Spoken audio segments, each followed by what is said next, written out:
Hi, baby. I wanted to read you The Raven by Edgar Allan Poe. This is for Pamela Davison from Mike Supernor.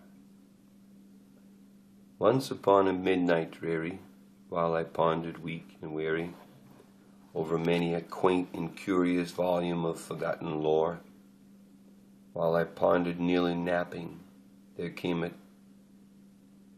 Suddenly there came a tapping, as of someone gently rapping at my chamber door. "'Tis some visitor," I muttered, tapping at my chamber door, only this and nothing more. Distinctly I remember, it was in the bleak December, and each separate dying ember wrought its ghost upon the floor. Eagerly I wished the morrow, vainly I had sought to borrow from my books surcease of sorrow, sorrow for the lost Lenore, for that rare and radiant maiden whom the angels named Lenore, nameless here forevermore. And the silken, sad, uncertain rustling of each purple curtain thrilled me, filled me with fantastic terrors never felt before, so that now, to still the beating of my heart, I stood repeating, "'Tis some visitor entreating entrance at my chamber door, some late visitor entreating entrance at my chamber door. This it is and nothing more." Presently my soul grew stronger, hesitating then no longer. "Sir," said I, "or madam, truly your forgiveness I implore. But the fact is, I was napping, and so gently you came rapping, and so faintly you came tapping at my chamber door, that I scarce was sure I heard you. Here, I opened wide the door. Darkness there, and nothing more. Deep into that darkness peering, long I stood there, wondering, fearing, doubting, dreaming dreams no mortal ever dared to dream before. But the silence was unbroken, and the stillness gave no token, and the only word there spoken was the whispered word, "Lenore?" This I whispered, and an echo murmured back the word, "Lenore." Merely this, and nothing more.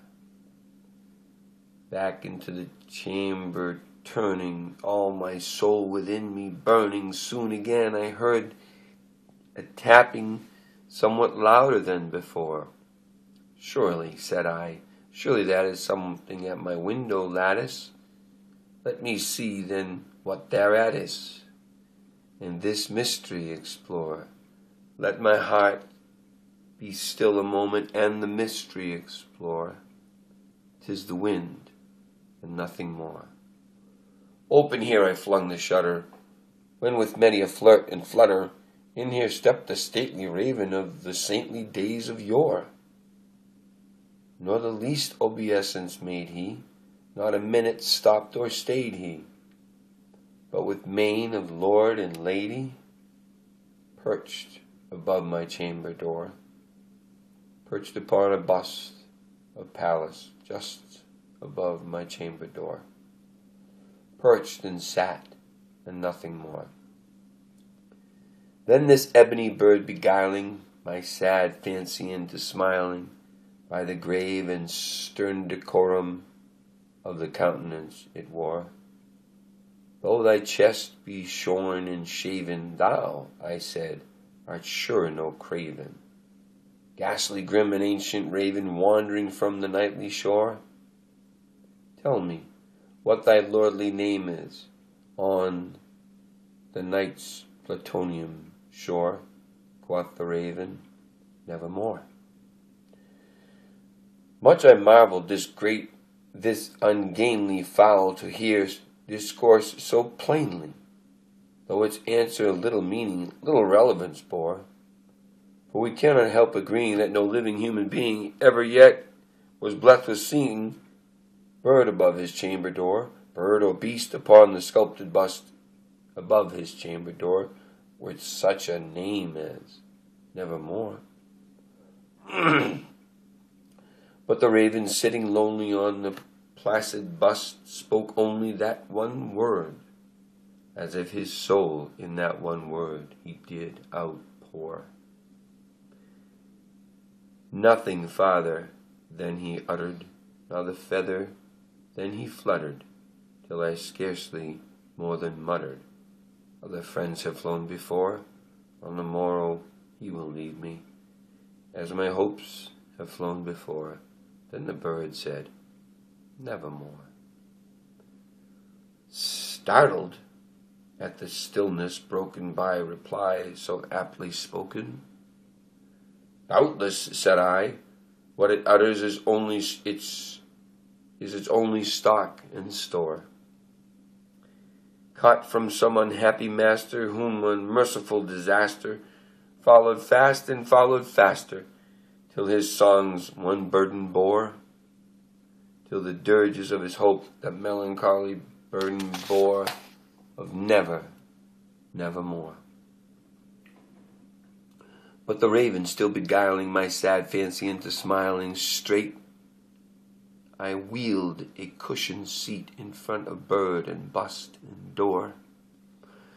Fancy unto fancy, thinking what this ominous bird of yore, what this grim, ungainly, ghastly, gaunt, and ominous bird of yore meant in croaking, nevermore.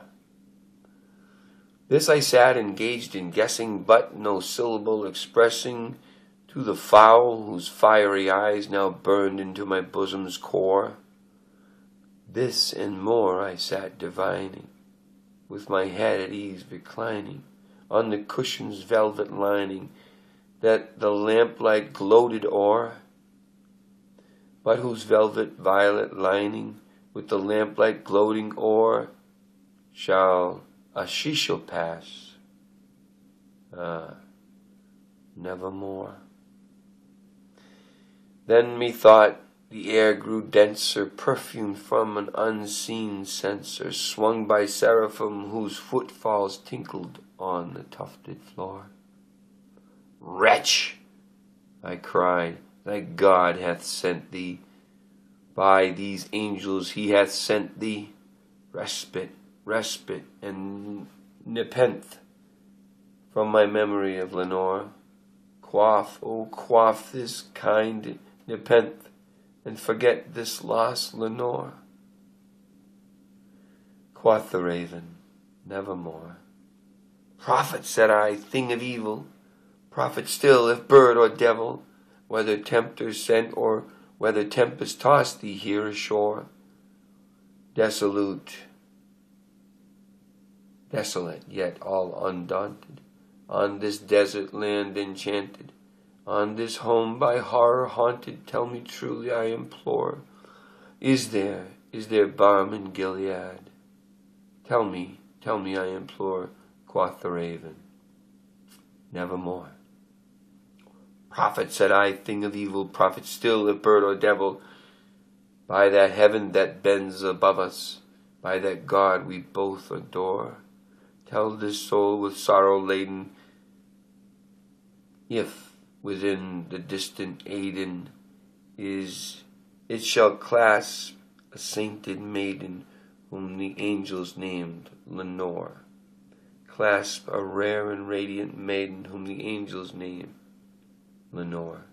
Quoth the raven, nevermore. Be that word our sign of parting, bird or fiend, I shrieked upstarting. Get thee back into the tempest and the night's Plutonian shore. Leave no black plume as a token of that lie that thy soul hath spoken. Leave my loneliness unbroken. Quit the bust above my door. Take thy beak from out my heart, and take thy form from off my door. Quoth the raven, nevermore. And the raven, never flitting, still is sitting on the pallid bust of Pallas just above my chamber door. And his eyes have all the seeming of a demon's that is dreaming, and the lamp light o'er him dreaming throws his shadows on the floor. And my soul from out that shadow that lies floating on the floor shall be lifted nevermore. That's it, babe. That's The Raven by Edgar Allan Poe. One of the best poems ever written about love and loss. And right now it's just love. I love you.